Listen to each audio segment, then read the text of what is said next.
I don't know how many. Yeah, there's a few guys, but still the majority has no kids. So changes everything, no doubt, because they become the center of attention, #1 priority, and all that stuff. So it's great being able to do it on the tour, but it takes sacrifice from everybody around the kids, and it's very interesting to say the least. Day-to-day life on the tour. I like it. Have the tournaments had to adapt to that too? Like, say, the children are coming onto the site? Sometimes. Depends how far away the site is from the hotel, let's say. Depends what setup the site has. Depends if friends are in town. Depends if there's a quiet corner, as well, those kind of things. Or at some events they have like a playpen kind of thing.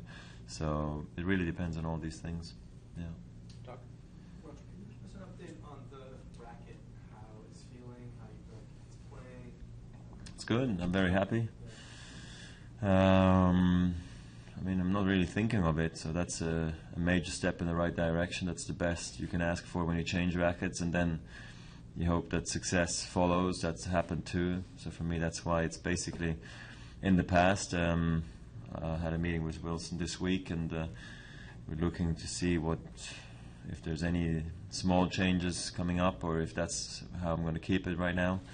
So we're just looking to see what's going to happen next sort of month or so. But I'm really happy about how it's playing. It's given me extra power, easier power. It's just easier to play with it day in, day out, and I think I have the spin necessary, and the control is there too. So I must say I'm overall very happy, and it's exciting playing with a new racket after so many years. Do you have to adjust your string tension with it? Yeah, absolutely. Which way? Up, higher, yeah. Yeah, because I was way down with the other one. Yeah.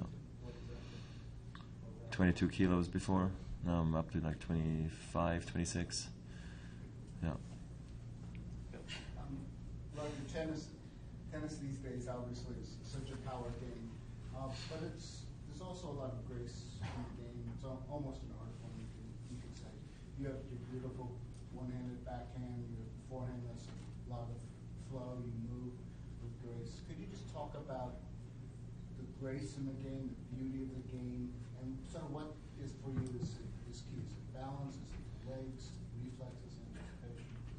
Just talk about that, please. To win, you mean? Or No, I'm talking about the grace of your game, the grace in tennis, whether you see it in part as a kind of thing of beauty or well, it's nice. It's somewhat possible. It's nice that tennis players usually find a way to sort of, it's nice to watch, easy to watch, please the eye kind of thing. So for me, that's something that's also enjoyable to watch as a spectator. Then, do you need it to win? Not necessarily, brutal's fine too, as long as you get victory. I think that's what matters at the end of the day for the fans and for the players itself. But I'm happy that my game's pretty graceful. Like it's got a flow, like you say, and that I've been able to have a movement which allows me to play for a long time. I think that for me is the most important. And if it looks good, it's honestly a second priority.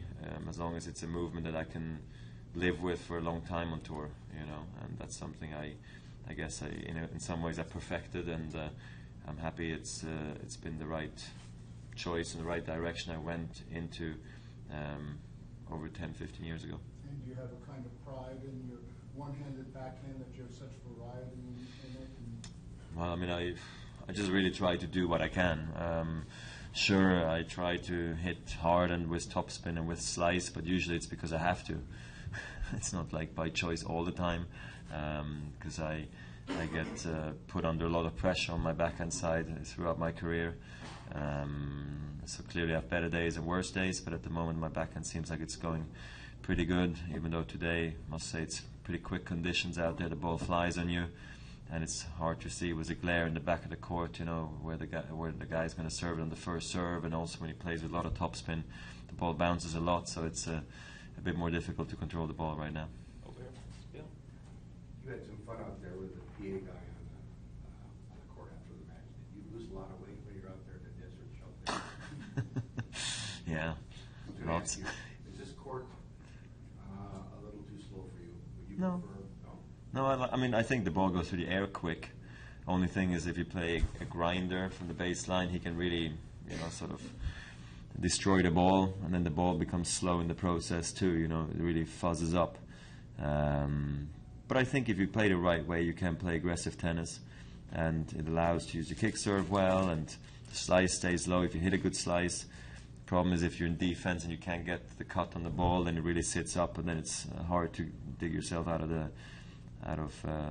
a defensive position. But I like this court. It's been a very successful hunting ground for me, and I think it's somewhat of a fair court speed, considering that the desert plays faster than other places. You won a lot on it, and the speed apparently hasn't varied that much. I mean, they redo it every year.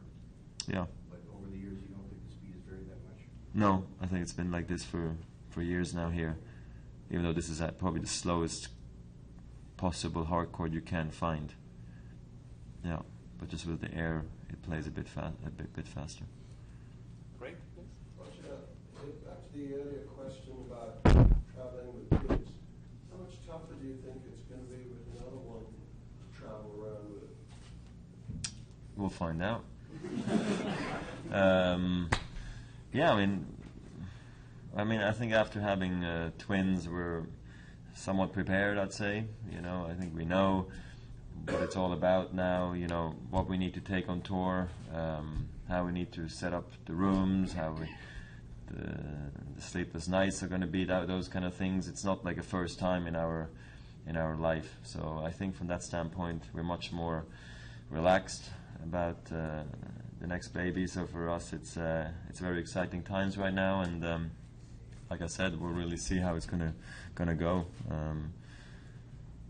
Milo and Charlene are happy to welcome a little brother or sister, so it's good fun right now. It's good times. It's not twins together.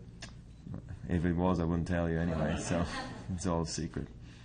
Couple of more English, Richard, please. Yes. What did, sorry, me? Yes. What did you do for your confidence in beating Djokovic like you did in the final? I mean, was that a real sort of lift for you for the year? Just good to beat top 10 players from time to time, and especially with the difficult year I had last year, I could really feel at times I was actually not going to beat the best, probably. I would have a chance sometimes, but more often than not I wouldn't make it through. And I feel different this year. I feel like if I do play my best, I can come through again. And that's like a major difference, that's all the difference you really need. And but then you need to prove it to yourself.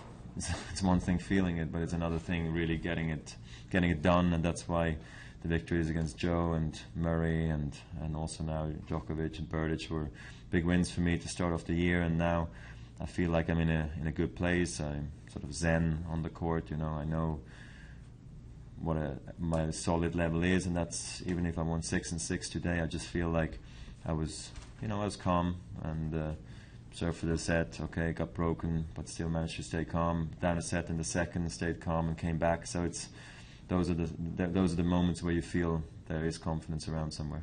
Last two over here. After the match, you signed the camera and Roger Federer is happy. Besides winning the matches, or is there anything else going on? Or No, just happy I won a match. I'm always happy when I win. I'm never like pissed off or sad, So I'm like, I like to share that with my fans and my supporters and the people who came to the stadium, and it's little subtle ways of showing, my appreciation, I guess, as well. Last English, Tom. Roger, what's the strangest thing the twins have said about your tennis? Nothing crazy, really. Don't